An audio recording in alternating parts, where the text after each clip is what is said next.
వి gold trusted gold buyers. మీరు తాకట్టు పెట్టిన బంగారాన్ని విడిపించి ఈ రోజు ఉన్న మార్కెట్ ధరకు కొనబడును.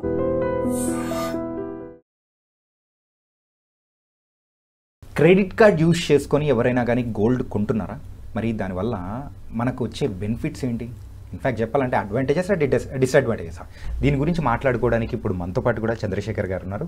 ఆయనైతే మ్యూచువల్ ఫండ్ డిస్ట్రిబ్యూటర్, అలాగే యాంఫీ రిజిస్టర్. మరి సార్ని అడిగి తెలుసుకుందాం. ఏంటంటే గోల్డ్ ఇప్పుడు ఎంత రేట్ పెరుగుతుందో అర్థమైపోతుంది. మరి చాలామంది కూడా ఇది చేస్తూ ఉన్నారు, తెలుసుకుందాం. Hi sir.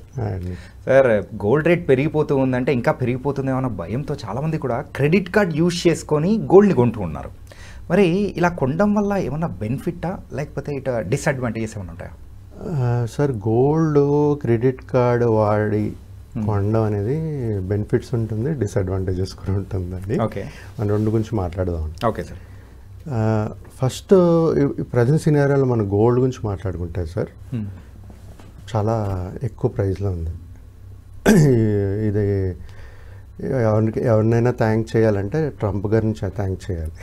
ఏంటి సార్ పెరుగుతూ ఉందంటే మనం థ్యాంక్స్ ఎందుకు చెప్పుకుంటాం? ఎందుకంటే ఆయన చేసిన ట్రేడ్ వార్ వల్ల మార్కెట్ డౌన్ అవడం వల్ల గోల్డ్ పెరిగింది. వైస్ వర్సా ఉంటుంది. ఎప్పుడైతే ఈక్విటీ మార్కెట్స్ పెరుగుతుందో గోల్డ్ తగ్గుతుంది, ఈక్విటీ మార్కెట్స్ పడుతుందో గోల్డ్ పెరుగుతుంది. రైట్. సో ఇప్పుడు మనం మాట్లాడుకునేది ఏంటంటే సార్, ఎవరైనా ఒక కస్టమరు క్రెడిట్ కార్డు వాడి గోల్డ్ కొంటే అడ్వాంటేజెస్ ఏంటని మాట్లాడతాం. ఓకే.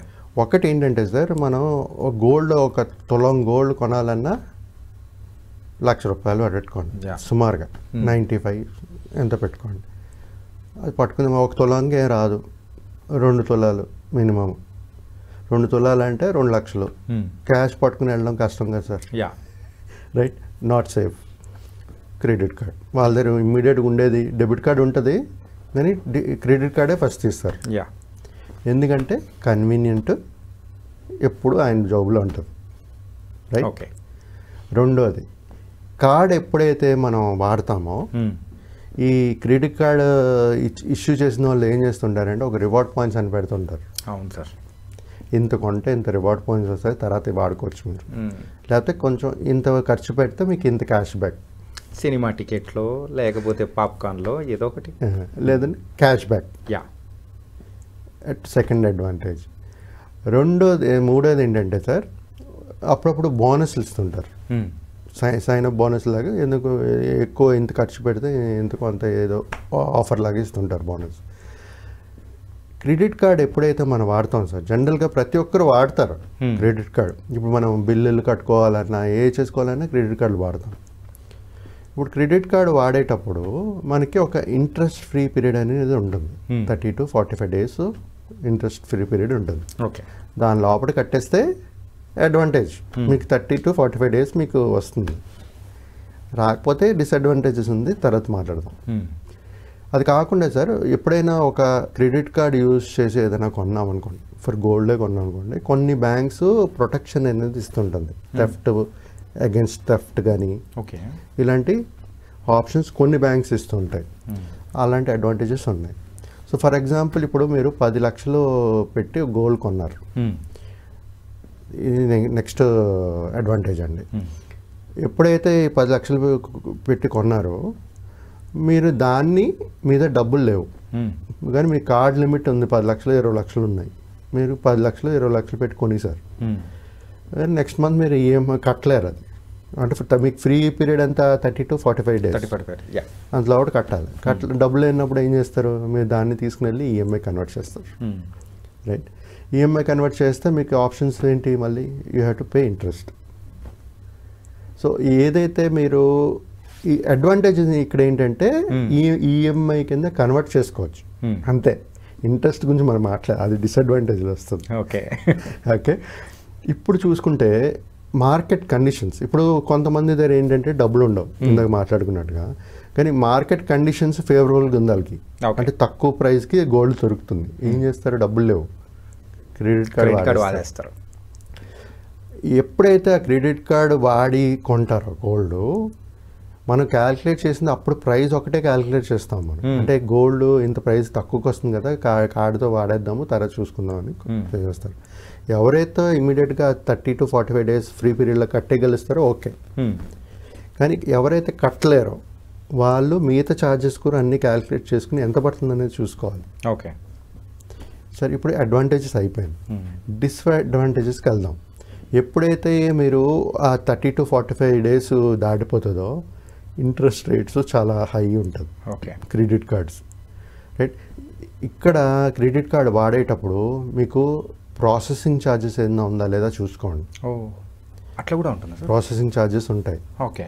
సో ప్రాసెసింగ్ ఛార్జెస్ ఇప్పుడు మీరు చిన్న చిన్న రెస్టారెంట్కి వెళ్ళి ఇది అడిగినా కొంతమంది ఇంకా అడుగుతున్నారు 1.2%, 1.2% నేను తీసుకుంటామండి. ప్రాసెసింగ్ ఛార్జ్ వాళ్ళకి పడుతుందని చెప్పి మన మీద వేస్తున్నారు అది. సో యాక్చువల్లీ వాళ్ళు బేర్ చేయాలి. సో కస్టమర్స్ మీద వేస్తుంటారు. ఆ ప్రాసెసింగ్ ఛార్జెస్ ఉన్నాయా లేదా చూసుకోండి. అది కాకుండా సార్ ఆర్బీఐ రెస్ట్రిక్షన్స్ పెట్టారు. ఎవరైతే గోల్డ్ తీసుకుంటారో దాన్ని ఈఎంఐ కన్వర్ట్ చేయొద్దని. ఓకే. ఆర్బీఐ రిస్ట్రిక్షన్స్ ఉంది. సో జనరల్గా ఈ క్రెడిట్ కార్డ్స్ కొనేటప్పుడు ఆ గోల్డ్ పర్చేస్ని ఈఎంఐ కింద కన్వర్ట్ చేయొద్దని చెప్పారు. కానీ కొంతమంది జ్యువెలరీస్ ఏంటంటే అడిషనల్ బెనిఫిట్స్ ఇవ్వడానికి చేస్తుంటారు. బట్ ఈ ఆర్బీఐ ఒక రిస్ట్రిక్షన్స్ అయితే ఉంది దీనికి. Okay okay. ఇది కాకుండా ఎప్పుడైతే మన దగ్గర క్రెడిట్ కార్డు ఉంటుందో మనం ఓవర్ స్పెండింగ్ చేస్తాం. అంటే మనకు కావాల్ది అంటే మనకు అవసరం లేదు అసలు గోల్డ్, కానీ మీరు కొనేస్తారు. సింపుల్గా చెప్పాలంటే 2 తులాలు కొనడానికి పోయినప్పుడు 5 తులాలు అయిపోతుంటుంది. మీకు రేట్ తక్కువ ఉంది కదా, మళ్ళీ రేపు పరుగుతుందో పడుతుందో తెలియదు అని చెప్పి ఎక్కువ కొనేస్తారు. ఓవర్ స్పెండింగ్ కార్డు ఉండడం వల్ల అది కూడా చేస్తుంటారు. అది కాకుండా సార్ ఎప్పుడైతే కొన్ని కార్డ్స్ ఇలాంటి రివార్డ్స్ కూడా ఏమో ఎక్స్క్లూజన్ ఉంటుంది, ఉండదు. రివార్డ్ పాయింట్స్ అని ఇందాక మాట్లాడుకున్నాం కదా, కొన్ని కార్డ్స్కి ఉంటాయి, కొన్ని కార్డ్స్కి ఉండదు. సో అదొక డిసడ్వాంటేజ్.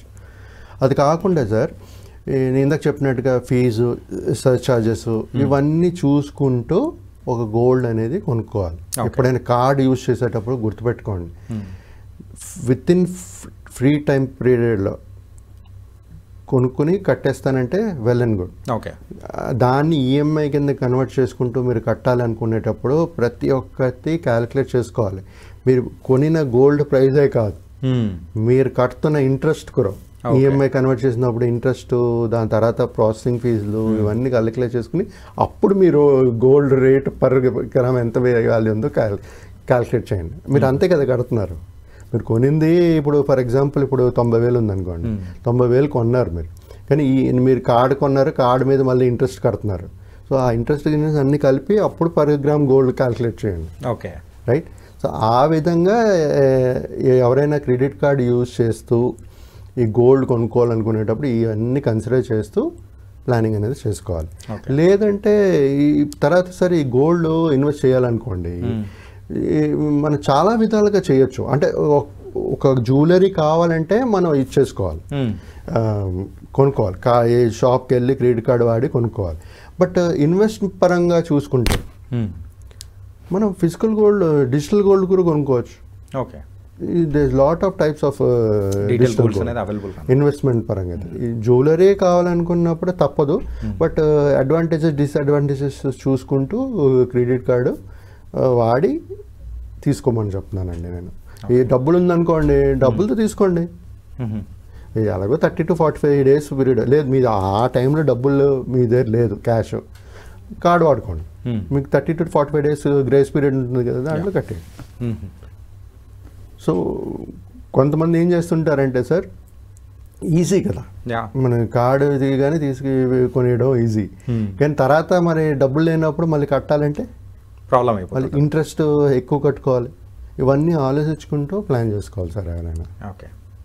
సో మెయిన్గా అయితే అడ్వాంటేజెస్ డిస్అడ్వాంటేజెస్ ఏంటంటే ఆ క్యాల్కులేషన్ ఈజ్ వెరీ ఇంపార్టెంట్. మనం ఏంటంటే ఇక్కడ ఇంట్రెస్ట్ రేట్ అనేది కూడా పడుతూ ఉంటుంది. ఈఎంఐగా కన్వర్ట్ చేసుకున్నప్పుడు మీరు అన్నట్టు ఆ ప్రాసెసింగ్ ఫీజు కానీ ఇలాంటివన్నీ తలుచుకుంటూ ఉంటే అమ్మో, క్రెడిట్ కార్డ్ తీయకుండా మనం నార్మల్గా మనం ఎంత అనుకున్నామో అంత కొనుక్కుంటే బెటర్ అనిపించేలా ఉంది సార్. ఎప్పుడైతే క్రెడిట్ కార్డ్ అలవాటు అయిపోతుందో సార్, క్యాష్ తీయరు. ఎప్పుడైతే క్యాష్ ఇవ్వడమే అలవాటు అవుతుంది, కార్డు అసలు కార్డు కూడా ఉండదు. అది నిజం సార్. మీరు చూడండి, కావాలంటే క్యాష్ ఇచ్చిన వాళ్ళ దగ్గర కార్డ్ హోల్డరే ఉండదు.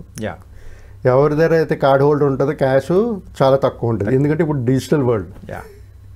సో నేను ప్రతి ఒక్కరికి చెప్పేది ఏంటంటే జ్యువెలరీ ఎంత కావాలో అంతే కొనుక్కోండి. అది క్రెడిట్ కార్డ్ అవనండి, క్యాష్ అవనండి, లిమిటెడ్గా.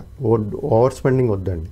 ఎక్కడైనా సరే ఏదైతే ఓవర్ స్పెండింగ్ ఉందో అలాంటిది మ్యూచువల్ ఫండ్స్లో పెట్టుకోండి. ఓకే. మీకు డిజిటల్ రూపంగా ఇన్వెస్ట్మెంట్స్ ఉన్నాయి. So you invest in that kind of digital gold. Sir ఈ సందర్భంలో జస్ట్ ఒక క్విక్ ఆన్సర్ అనేది కూడా మీ దగ్గర నుంచి ఒకటి కావాలి సార్. చెప్పండి. ఏంటంటే క్రెడిట్ కార్డు అంత అవసరమా మనిషికి? క్రెడిట్ కార్డు అవసరమా అంటే సార్, ఎవరైతే పర్ఫెక్ట్గా వాడగలుస్తారో చాలా ఉపయోగం ఉంటుందండి. ఎమర్జెన్సీ కేసెస్, ఇప్పుడు కొంతమంది అంటే ఈ జ్యువెలరీ కాదండి, మీరు ఎవరైనా ఒక ఫ్యామిలీలో ఒకరు హాస్పిటలైజ్ అయ్యారు, మీకు మెడికల్ హెల్త్ ఇన్సూరెన్స్ లేదు, మీకు 5 లక్షలు ఖర్చు ఉంది, మీ దగ్గర పైసా లేదు, మీకు క్రెడిట్ లిమిట్ ఉంది, మీరు ఏం చేస్తారు? క్రెడిట్ కార్డ్ యూస్ చేస్తాం. సో అలాంటి సందర్భాల్లో అక్కడ లైఫ్ బతుకుతుంది, మీ లైఫ్ గివింగ్ ఎ లైఫ్. కానీ ఆ డబ్బులు లేదు మీద తర్వాత కట్టడానికి, మీరు ఏదో చేయాలి అంతే. కానీ అక్కడ ఉపయోగం, మీ క్రెడిట్ కార్డు ఉపయోగం చూడండి.